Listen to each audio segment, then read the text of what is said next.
Բարև ձեզ, սիրով։ Իհարկե։ Եթե օրինակ ասելիք այս թեմայի հետ կապված, կլսեք նաև ձեզ ռուսական քննչական կոմիտեն ձերբակալել է մի խմբավորման, որը գողացված ադամանդները մատակարարել Հայաստան, Խաչատուր Սուքիասյանին պատկանող ընկերությանը։ Սրա հետ կապված ինչ ասելիք ունեք, նաև ես կուզեմ ձեր քննադատական լսել Սամվել Կարապետյանի նկատմամբ իրականացվող այս տերորի, այս ռեպրեսիաների, որը բաց տեքստով այդ օրը Փաշինյանը իր գրառում է, եթե հետևեք, անթակույց ներկայացրեց, որ հա ինքն անում է ռեպրեսիաները, ինքնականգնեց այս ամեն ինչի գլխին, համեցեք։ Ես մի քիչ ուրիշ տեսանկյունով փորձեմ գալ այս հարցին, հա, Խաչատուր Սուքիասյանի անունը քննարկելու։ Այս 7 տարիների շրջանը ինքը կապվում է Հայաստանի պատմության հետ այն իմաստով, որտեղ բացահայտվում են խառնվածքները, շերտերը, մարդկանց բնավորությունները։ Այդ թվում ամեն բնավորությունը բացահայտվում է ցանկացած շերտի մոտ, ասենք գործարարների մոտ է բացահայտվում, զինվորականների մոտ է բացահայտվում, մտավորականների մոտ է բացահայտվում, թե ով ինչ բնավորության գիծ ունի։ Ու կան բնավորության գիծ ունեցող, խառնվածք ունեցող մարդիկ, անհատներ, որոնք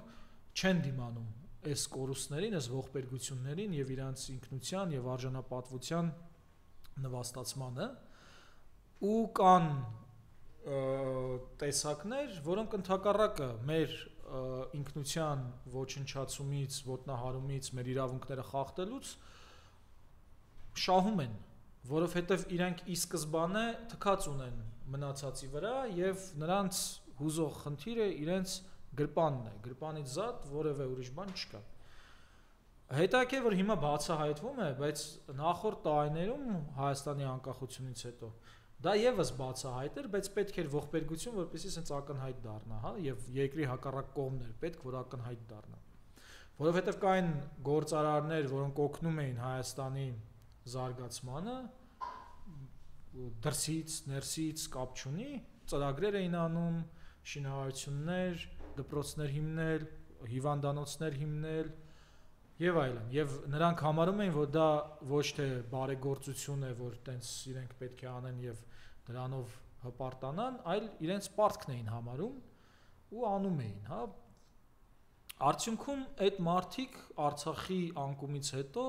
չդիմանալով այդ իրավիճակին ստիպված մտան քաղաքականություն, ինչպես օրինակ շատ-շատերը սկսեցին քաղաքական գործունեությամբ զբաղվել, որովհետև չէին դիմանում իրենց նկատմամբ, իրենց ինքնության այդ հավաքականության նկատմամբ այդ ոճիրներին, որը իրականացվում էր ՔՊԻ կողմից։ Եվ ամենա հայտնի օրինակներից, վառ օրինակներից մեկը Ռուբեն Վարդանյանն է, որը իր կարողությունները ներդրեց, որպեսզի կարողանա ընդհանուրին պաշտպանի, կան այլ գործարարներ, շատ են, օրինակ Ջիջի Խաչատուրը գնաց Արցախում մնաց ամբողջ շրջափակման ժամանակ։ Ու հիմա մենք տեսնում ենք նաև Սամվել Կարապետյանը, որ արդեն ինքն էլ այլևս որոշեց ոչ թե պարզապես անուղակի ձևով աջակցի մեր ինքնությանը, Արցախի պահպանմանը, պատանդառվածներին, հա, Բաքվի, այլ ուղիղ ձևով, որովհետև մինչ այս էլ, հա, Տաշիր այդ ընկերությունը անընդհատ ցույց էր տալիս համերաշխություն Արցախի նկատմամբ, փողոցում գովազդներ, պաստառներ, տարբեր միջոցառումներին օժանդակել եւ այլն։ Մյուսը Խաչատուր Սուքիասյանն է, որը ասում է թքած էս ստեղ էս ապրող մարդկանց վրա, էս բնակչությունա ինչա եւ այլն բանման, էս զինվորա ինչա, որ մահը զոհվել են, ինչ արի ու ինչ բան, այդ ցավը տանեմ, դոլարը սա արյունը, հա,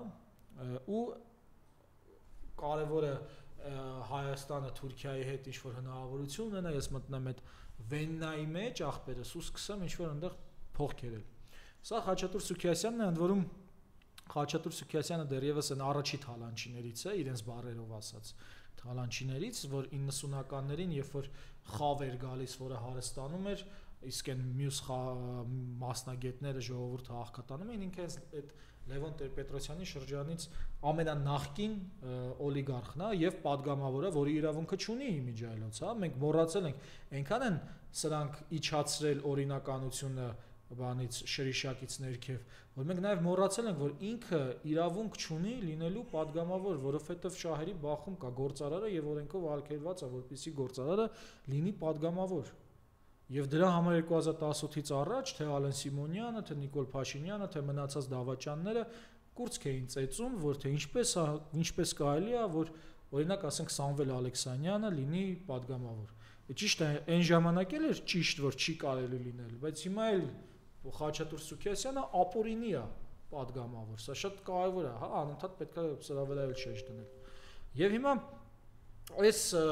իրավիճակում ունենք մենք այս հակահայ գործարար, միայն հակահայ չէ, հակամարտկային, որովհետև եթե Հայաստանից հանես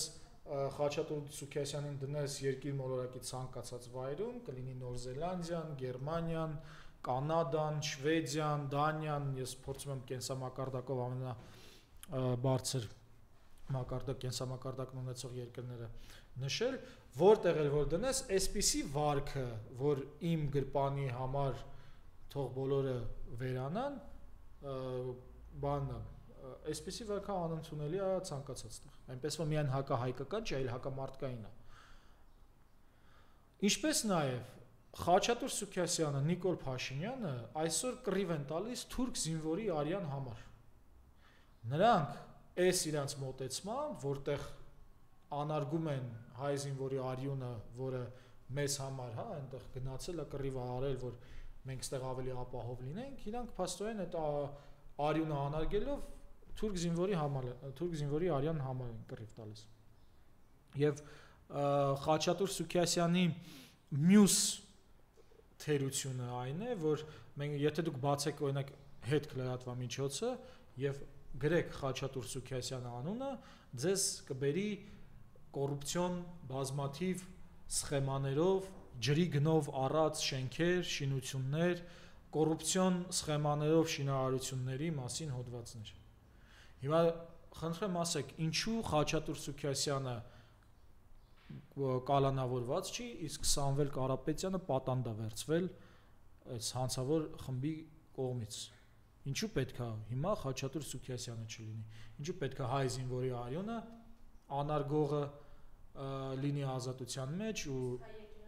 իսկ հայ եկեղեցին պաշտպանողը, ոչ միայն պաշտպանողը, հա, եթե տասնյակ եկեղեցիներ է, թե Հայաստանում, թե արտերկրում վերանորոգել ու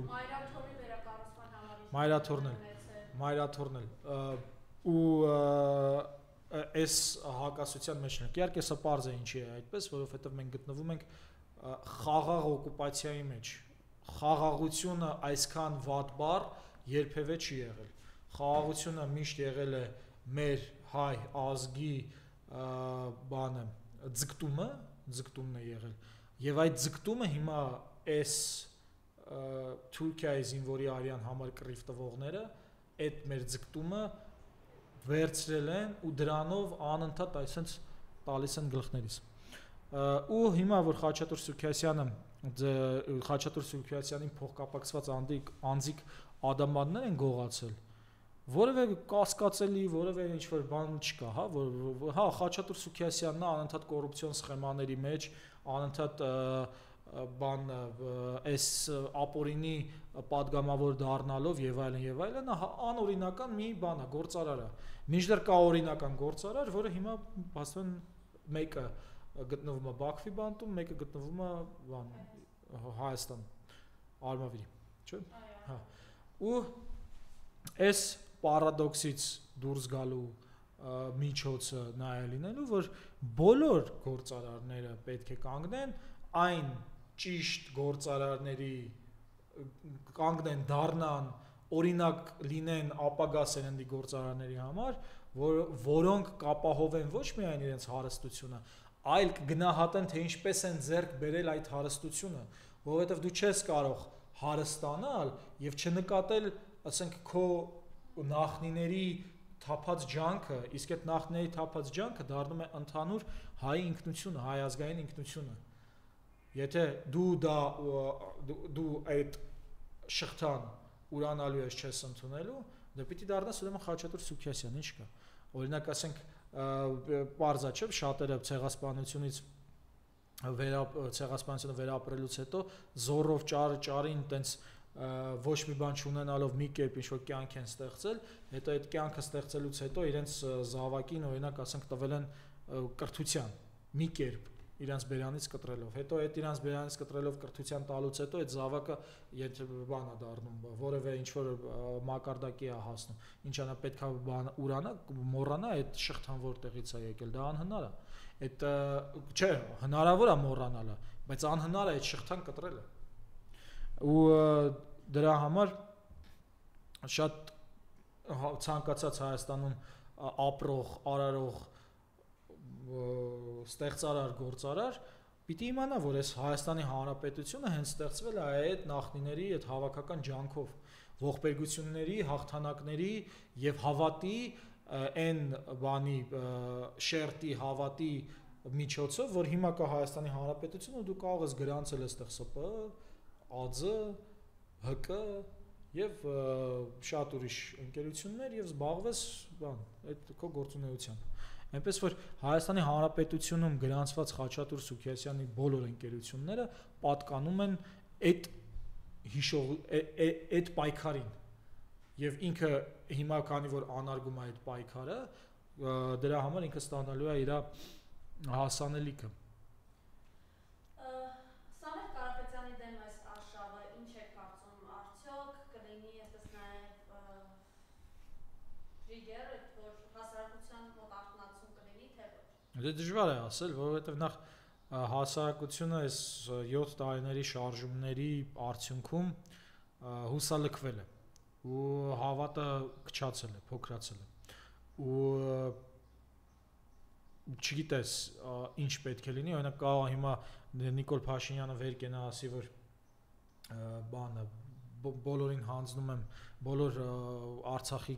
պատերազմի մասնակիցներին հանձնում եմ Ադրբեջանին ու առանձնապես տենց որևէ ընդդիմություն չլինի նրա դեմ բայց դա չի նշանակում որ բոլորի ուղեղներում դեռևս պահպանվում է այդ անարդարության մեջ ապրելու այդ բաները բջիջները եւ այդ նեյրոնային ցանցերը ու դրա միջոցով բնականաբար ինչ որ պահի ինչ որ տեղում պիտի իր արդյունքը գրանցի դա կլինի Սամվել Կարապետյանի միջոցով թե կլինի եկեղեցու միջոցով, թե կլինի ռազմական գործիչների կամ բանակի միջոցով, դժվար է ասել, բայց ես հույս ունեմ, որ գիտեք մի հետաքրքիր բան էլ կա, որ պետք է էլի այդ highline, քանի որ մենք հայելիում ենք, այդ highline վերլուծությունը անենք։ Տեքստերը նայեք, հա, մենք նայում ենք, ասենք Նիկոլ Փաշինյանի, Աննա Հակոբյանի տեքստերը, երբ կարդում ենք, մենք ներվայնանում ենք, ստրեսի մեջ ենք ընկնում, մենք մեզ լավ չենք զգում։ Երբ մենք կարդում ենք Սամվել Կարապետյանի տեքստերը, հանդարտ, հանգիստ, բան, սենց խաղաղ, ու սենց որևէ լարվածություն չես զգում, որևէ բան չի լինում։ Ու այս իմաստով Հայաստանի ապագան պետք է լինի հենց այդ մակարդակի։ Մենք պետք է ազատվենք այս մեզ ստրեսի մեջ պահող ինչ որ փոքրամասնությունից, որը արժանի չի, հա, մեր երկրի ոչ միայն արժանի չի, այլ նաև լեգիտիմ չի եւ սահմանադրական խախտ է, որպեսզի մեր երկրի իշխանության լծակներին լինի եւ կառավարի մեր կյանքը։ Ու դրանից ելնելով ավելի ու ավելի համախմբում է ստանալու հենց այդ ձևի հանդարտությունը, այդ ձևի համախմբումը։ Իրականում ես էլ այդպես չեմ, որովհետեւ իմպուլսիվ եմ, հա, շատ դեպքերում ու չեմ դիմանում որոշ ապուշների, բայց ես գտնում եմ, որ թե եկեղեցին, թե Սամվել Կարապետյանի այդ ոճի խոսքը ինքը հենց այն հայկական արմատային ձևն է, որը մեզ անհրաժեշտ է բոլորիս այդ համերաշխության ու սուսի լինելու համար։ Իսկ Նիկոլ Փաշինյանի ԿՊ-ի բոլորին ընդհակառակը նրանք երթում են տվել, որ բանը հասարակության համերաշխության մեջ պահեն, հա, բայց իրանց երթումը հենց ամենասկզբից իրենք խախտել են։ Փռենք ասֆալտներին, սև ու սպիտակներ, շնաբարը դուրս պրծուկներ, բացիլային կուսակցություններ, սա հայոյանքները, բա հիշում եք 21-ին որ գնացել էր գյուղ Հա, մուրճով։ Հա։ Մուրճաբացի են հայհոյանք է դա հնչեցնում։ Այսինքն երկրի ղեկավարի իմաստով, որի խոսքը գործողություն է դա առնում ուրիշ մարդկանց վրա է ազդեցություն ունենում ու նրանց վարքի վրա է ազդեցություն ունենում, այդ իմաստով էլ լեգիտիմ չի այս իշխանությունը եւ նաեւ ԿՊԻ-շնիկները, հա։ ԿՊԻ-շնիկները իրենք բոլորը իրենց իմիջիալը ցնամասին շատ է պետք խոսել։ Նրանք ասում են, որ կաթողիկոս բան ուխտը խախտել է, բայց իրանք բոլորը իրենց падգամավորի տված երթումը խախտել են։ Եթե այսօր դուք վստահ եմ ինձ լսողները հաստատ ունեն իրենց ընտանիքում կամ մտերիմների մեջ պառակտումներ, գժտություններ, մեկը մյուսին չի զանգում, մեկը մյուսին ծնունդը չի շնորհավորում, ու այս ամեն ինչ ով է արել, իհարկե արել է այս իշխանությունը։ Նրա արածի արդյունքն է։ Իսկ նրանք երթում էին տվել, որ որևէ դեպքում պիտի այդպիսի բան չանեն եւ ընդհակառակը պահպանային այդ համերաշխությունը։ Եթե ընտանիքները քաղաքական պատճառներով բաժանվել են, մտերիմները, ընկերները հարաբերություններ են խզել, զրոյացրել, դա պատճառն է, որ սրանք խախտել են իրենց երթումները եւ եթե երթումները խախտել են, ուրեմն ինչ իրավունք ունեն այնտեղ գոյություն ունենալու։ Թուրքիայում էր Նիկոլ Փաշինյանը, այնտեղ հայ համայնքի հետ հանդիպեց, հետո այնտեղից հետո եկող հայտարարությունները, Արաքսից եկող Թուրքիա, Հայաստան չի, Թուրքիայի հետ հարաբերությունները սկսում եք զրոյական մակարդակից, ծանոթ արտահայտություն է, չէ՞։ Իհարկե ծանոթ արտահայտություն է եւ նա թրաշվելուց սկսած արդեն անցել է Հայաստանի ապամոնտաժման, ինչպես դա արեց Արցախում եւ ինչպես ուրախացան, որ Արցախը ընկավ, հիմա սպասում են թե Հայաստանը երբ հանգնելու, որ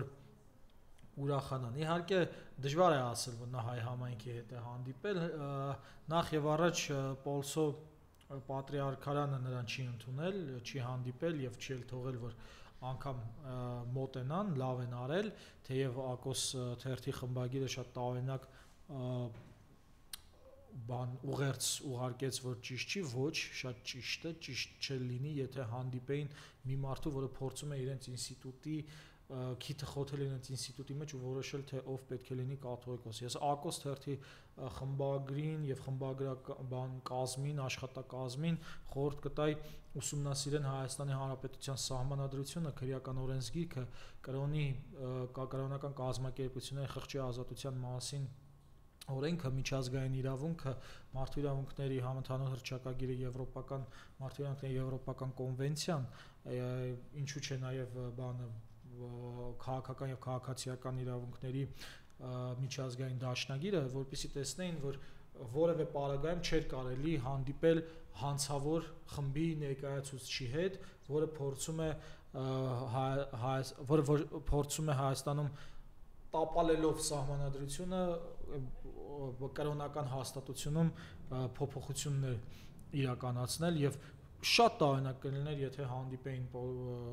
բանից այդ եկեղեցականները Նիկոլ Փաշինյանին։ Մյուս կողմից ինչ ասեց նա։ Նա ասաց են ինչ որ անում է իր եկած օրվանից Սփյուռքում թող վրաս հույս չդնեն, հա։ Ես նրանց վարչապետը չեմ։ Իհարկե նրա ասելով չի, Հայաստանի Հանրապետության վարչապետը ինքը պաշտոն է, որը նաև ներառում է Սփյուռքի հայերի խնդիրները ու դրանից ելնելով նա եւս լեգիտիմ չի, բայց այնուամենայնիվ տեսեք ինքը ոչ միայն Սփյուռքի հայերի վարչապետը չի, ինքը Արցախի հայերի համար ոչ մի բան է եւ տեղի հայերի համար ոչ մի բան է։ Նայեք, եկեղեցին ամենաբարձր վարկանիշը ունի բոլոր հաստատությունների մեջից Հայաստանում։ Ու շուրջ 80% Կովկասյան բարոմետրի վերջի տվյալներով, որը վերջերս հրապարակվեց, շուրջ 80% է։ Ու այդ 80%-ը հայ առաքելական եկեղեցու հետևորդ։ Նա փորձում է այդ 80%-ի հաստատության մեջ քիթը խոթի ու փոխի առաջնորդին։ Պատկերացնում եք, այսինքն այդ 80%-ի վարչապետն էլ նա չի։ Լավով մնաց այնտեղ։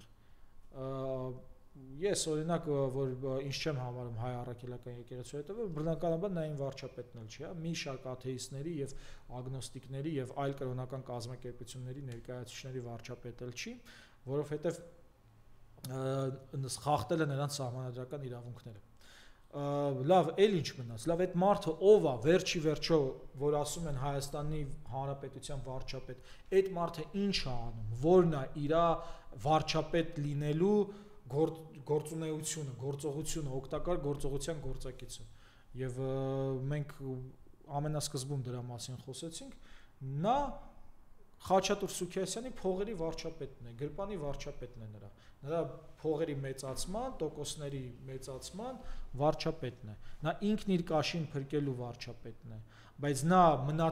Իրանից դուրս որևէ մեկի հետ որևէ կապ չունի, որը երբ որ խոսքը վերաբերում է մեր շահերի մասին, նա հեշտությամբ ամեն ինչ զիջում է, ամեն ինչ։ Մեր շահն էր Արցախը մնա, զիջեց, Գորիսկապան ճանապարհը մեր շահն էր, տվեց, բանը Տավուշի տարածքները եւ բարձունքները մեր շահն էին, տվեց, Հայոց ցեղասպանության միջազգային ճանաչումը մեր շահն է, հրաժարվեց, միջազգային դատարաններում Ադրբեջանի դեմ հայցերը բխում են մեր շահից, հրաժարվեց, բայց երբ խոսքը վերաբերում է իրեն, իր շահերից, նա երբեք չի հրաժարվի, երբեք, ասենք, այն ինչ որ վերաբերում է իրեն եւ Խաչատուր Սուքիասյանի գրպանի ընդլայնմանը, նա չի հրաժարվում դրանցից։ Ուրեմն ում վարչապետն է նա։ Նա մեր վարչապետը չի, ու նա այդ աթոռը զբաղեցնում է ապօրինի եւ պետք է հեռացվի։ Դա հիմա ոնց կհեռացվի, ես 1000 անգամ ասել եմ։ Սա մեր իրավունքների վերականգնման հարցն է, իմ իրավունքներն է խախտել այդ արարածը եւ անընդհատ է խախտում, եւ ես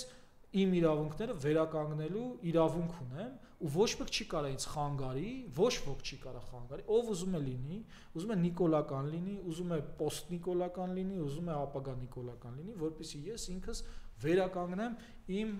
խախտված իրավունքները։ Ինչ որ մեկը կարա ինձ ասի, մի գնա դատարան դիմի, որ քո իրավունքները չվերականգնվի։ Ինչ որ մեկը ինձ կարա ասի, էս մի արա, այն մի արա, որ չէ, թող քո իրավունքները ոտնահարված լինեն։ Ինչ որ մեկը կարա ինձ ասի, որ եթե քեզ խաբում են, դու նրանից մի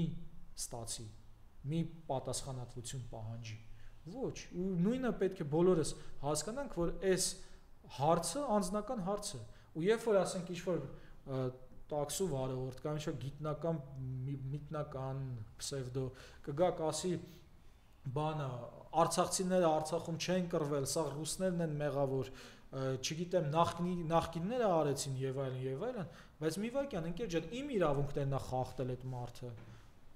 Ես իրենից ունեմ ստանալու, ինձ է խաբել այդ մարդը։ Ռուսը չի խաբել ասել ինձ ընտրի վարչապետ, որովհետեւ ես կպահեմ Արցախը եւ քո բանը սոցիալական մակարդակը կբարձրանա, ժողովրդավարություն կլինի Հայաստանում, դատարանները կլինեն անկախ։ Չէ, ինձ է խաբել այդ մարդը, ուրեմն ես պետքա վերականգնեմ իմ իրավունքները, անկախ նրանից արցախցին կռվել է թե չի կռվել, բնականաբար կռվել է ու հենց դրա համար է զզվում են արցախցից, որովհետեւ արցախցին կռվող է, իրանք չէ։ Չէ, իրանք կռվող են, բայց թուրք զինվորի թափած արյունի համար, հա, ոչ թե արցախցու թափած արյունի համար։ Ու անկախ նրանից թե ինչ թեզեր են գցում, կրկնում եմ, որևէ մեկը չի կարող ձեզ ու ինձ խանգարել մեր իրավունքների վերականգնումը։ Իսկ այդ իրավունքների վերականգնման համար նաև տրված է ավելի լայն իրավունքներ, քան կարելի է պատկերացնել, այդ թվում ապստամբության իրավունք, այո։ Ու դրա համար սրանից ելնելով ամեն անգամ եւ դուք կհուսալքվեք, կասեք, չգիտեմ, ասենք, այս ընդդիմությունը լավը չի, ես այլևս չեմ կարող պայքարել, հոգնեցի, տանջվեցի, չեմ կարող, բայց ձեր անձնական հարցն է, չեք կարող, չեք ուզում վերականգնել ձեր իրավունքը, լավ չի։ Ավելի լավ կլինի, որպեսզի անընդհատ դուք պայքարեք ձեր իրավունքը վերականգնելու համար, որովհետև ձեզ է խաբել եւ դուք պետքա այդ խաբածի համար ստանաք ձեր նրանից ձեզ ստանալիք արժանի պատասխանը եւ հատուցումը։ Սա պետքա հասկացվի, հա, որ ստեղ անձնական հարց կա։ Իհարկե, այս հավաքական անձնական հարցերում կան նաև այլ շահեր, մեկը ուզում է իշխանության գա, մեկը ուզում է պաշտոն ստանա, մեկը ինչ-որ փող է ուզում աշխատել։ Դա իհարկե կապված է նրանից, թե մենք որքան կկարողանանք Նիկոլ Փաշինյանին փոխելուց հետո այդ բալանսը պահել իշխանական, որ նոր հաբրգվածություններ չառաջանան, հա, որ շանտաժի մշակույթը, իրար կողմ քաշելու մշակույթը, քֆուրով impeachment իրականացնելու մշակույթը բան նորից չլինի, չվերադառնա։ Հա, այդ խնդիրը կա, բայց այն, որ մենք ուզում ենք մեր իրավունքները վերականգնվի, մեր հանդեպ իրականացած անարդարությունը փաստ է, եւ սա հոգնածուցիչ չի, սա մինչեւ կյանքի վերջ գնալու է հետներդ։ Ընդ որում 2018 թիվն էր սա, չէ՞։ Նիկոլ Փաշինյանի համար չէր այդ պայքարը։ Մարդիկ 90-ականներից այդ կուտակված անարդարությունները, այդ ստորացումները, այդ հուսալքությունը, որ առաջացել էր, այդ խաբելը, այդ պայմանավորվածությունների դրժումը ժողովրդի եւ իշխանության միջև ընտրակեղծիքներ էին 95-ից 96-ից սկսած, մարդիկ կուտակելով տարել էին, բերել էին, հասցերումներ էին փոխվել նույնիսկ, բերել էին հայացել են 2018 թիվ եւ ճիշտ էին արել, որ դուրս էին եկել պայքարի, որովհետեւ իրենց իրավունքի վերականգնման համար էր այդ պայքարը եւ ըստեղ ոչ թե մարդիկ են սխալվել, որ դուրս են եկել պայքարի, այն Լորեցու անեկդոտը կա, չէ՞, որ ասում է, այդ մենք չենք, միամիտ, դու ես էշի տղա, որ ուզում է խափի։ Հիմա նույնն էլ ըստեղ է, ժողովուրդը չի է միամիտ, իրան խափողներն են այդ։ Այնպես որ անձնականը երբեք չպետք է մոռանալ, որ մենք նաև անձնական պայքար ունենք։ Այո, ընդհանուրի համար է, բայց այդ ինքներս մեզ հարց տալուց դա մեզ նաև կուժեղացնի, որովհետև գիտեք այլ բանը, երբ որ ասում եք հայրենիքի համար, sense ինչ-որ շղարշով ենք անում, ինչը ճիշտ է, բայց մեր չհուսահատվելու, չհուսալքվելու այդ հիմար թեզերը, կեղծ թեզերը, թուրքական թեզերը, ցեղասպանների թեզերին հակադարձելու համար այդ պատասխանը պետքա տրվի, որ այո, ես ինչա չես ուզում ես վերականգնեմ իմ իրավունքը, սիրելի նիկոլական գիտնական, ինչ անես, հա Չէ, սիրելի է, հիմա մենք քրիստոնյա ենք, չէ, մենք սիրով ենք լցված։ Շնորհակալություն, Հովհաննես։ Ես եմ շնորհակալ։